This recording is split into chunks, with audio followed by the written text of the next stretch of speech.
एक बार फिर बिहार में यह गूंजने लगा है कि कहां है तेजस्वी। सत्ता पक्ष के जुबान से केवल एक ही सवाल, आखिर तेजस्वी यादव कहां है? तो बहुत जल्द उन्हें जवाब मिलने वाला है। नमस्कार, मैं हूं राजमोहन तिवारी और आप देख रहे हैं लाइव बिहार। सत्ता पक्ष लगातार यह सवाल कर रहा है कि तेजस्वी यादव आखिर कहां गायब हो गए हैं। बिहार में चुनाव खत्म होने के बाद जिस तरह से लगातार तेजस्वी यादव दूसरे राज्यों या कहिए बिहार के बाहर सैर कर रहे हैं, उसको लेकर बिहार का सत्ता पक्ष विपक्ष पर हमलावर है। विपक्ष पूछता है कहां है रोजगार, तो सत्ता पक्ष उनसे ही सवाल करता है कहां है तेजस्वी यादव। लेकिन अब बहुत जल्द विपक्ष उन्हें जवाब देने वाला है और खुद तेजस्वी यादव उन्हें जवाब देने वाले हैं, क्योंकि बताया जा रहा है कि बहुत जल्द बिहार पहुंचने वाले हैं तेजस्वी यादव। और केवल बिहार नहीं बल्कि पूरे बिहार की यात्रा पर भी तेजस्वी यादव निकलने वाले हैं। जो खबर है उसके अनुसार मकर संक्रांति जो कि 14 जनवरी को है, उसके बाद राजद के नेता और नेता प्रतिपक्ष तेजस्वी यादव बिहार की यात्रा पर निकलेंगे। और बिहार की यात्रा पर इसलिए क्योंकि वो बिहार की जनता को धन्यवाद करना चाहते हैं। बिहार में जो चुनाव हुआ उसमें बिहार की जनता ने सबसे बड़ी पार्टी राजद को बनाई। 75 सीटें राजद लेकर आई तेजस्वी के नेतृत्व में। अकेले तेजस्वी यादव बिहार में विपक्ष का नेतृत्व करते रहे और उनके नेतृत्व को निश्चित तौर पर जनता ने शायद सराहा और इसी वजह से आज बिहार में सबसे बड़ी पार्टी राष्ट्रीय जनता दल है। नेता प्रतिपक्ष तेजस्वी यादव ने दिखा दिया कि उनमें कितना दम है। एक तरफ जहां बिहार में सत्ता के तमाम मंत्री प्रचार प्रसार कर रहे थे, तो वहीं अकेले तेजस्वी यादव ने बिहार का भ्रमण कर आज विपक्ष को बिहार में इतना मजबूत बना दिया कि वो जनता की आवाजों को बहुत बेहतरीन ढंग से उठा सकते हैं और सत्ता पक्ष की नाकामियों को जनता तक पहुंचा सकते हैं। लेकिन खबर जो आई है उसके अनुसार तेजस्वी यादव मकर संक्रांति के बाद बिहार की जनता को धन्यवाद करने के लिए धन्यवाद यात्रा पर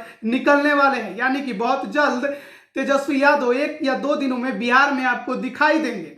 और इस धन्यवाद यात्रा का केवल एक ही मकसद ये नहीं है कि जनता ने राजद को सपोर्ट किया इसलिए धन्यवाद केवल कहा जाए, बल्कि मध्यावधि चुनाव के मद्देनजर भी राजद पूरी तरह से तैयार होना चाहती है। क्योंकि हाल के घटनाक्रम जिस तरह से बिहार में घटे हैं, जो राजनीतिक हलचल बिहार में अभी हुई है, उससे चुनाव जो मध्यावधि चुनाव है बिहार में उससे इनकार नहीं किया जा सकता है। आप देख सकते हैं कि किस तरह से हाल में जदयू ने राष्ट्रीय कार्यकारिणी की बैठक की और अब 10 जनवरी को जदयू के राज्य कार्यकारिणी की बैठक होने वाली है। वहीं 9 जनवरी को राजगीर में बीजेपी अपने नवनियुक्त पदाधिकारियों को ट्रेनिंग देगी कि आगे की रणनीति कैसे तय करनी है। यानी कि हर एक पार्टी यहाँ चुनाव की तैयारी में अभी भी जुटी हुई है। शायद हर किसी को यह मालूम है कि बिहार की जनता ने जो मैंडेट दिया है शायद वो 5 साल तक नहीं चल पाए। सरकार कभी भी गिर सकती है, क्योंकि नीतीश कुमार भी यह बात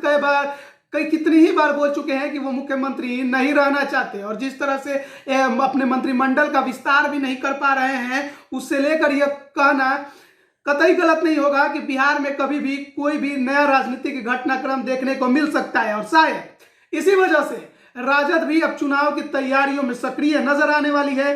धन्यवाद यात्रा के जरिए ही एक बार फिर तेजस्वी यादव बिहार की जनता से मिलेंगे और अपने इस बार के चुनाव में जो कुछ कमियां उनके कामों में रह गई होगी या चुनाव की रणनीति बनाने में रह गई होगी, जिस वजह से वो मुख्यमंत्री बनते बनते रह गए, शायद अगर मध्यावधि चुनाव हो तो वो गलती दोबारा ना दोहराई जाए। इसलिए तेजस्वी यादव बिहार की जनता के बीच में बहुत जल्द पहुंचने वाले हैं।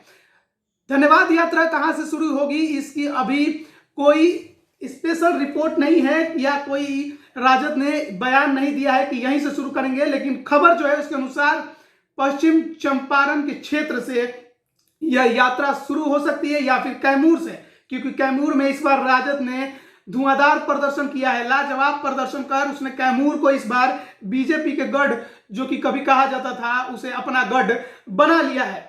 तो देखना होगा कि बिहार में जब तेजस्वी यादव एक बार फिर धन्यवाद यात्रा निकालेंगे तो क्या कुछ नया नजारा दिखेगा और बिहार की जनता इस बार उन्हें कितना सपोर्ट करेगी। क्या मध्यावधि चुनाव बिहार में होंगे तो तेजस्वी यादव अब उसके लिए तैयार रहना चाहते हैं और अपने कार्यकर्ताओं को भी इसके लिए तैयार रहने की सलाह वो दे रहे हैं। और शायद इसी वजह से कार्यकर्ताओं में जोश भरने के लिए तेजस्वी यादव एक बार फिर बिहार की यात्रा पर निकलने वाले हैं। तमाम अपडेट के लिए बने रहिए हमारे साथ। धन्यवाद। HS बिहार अब बन गया है लाइव बिहार।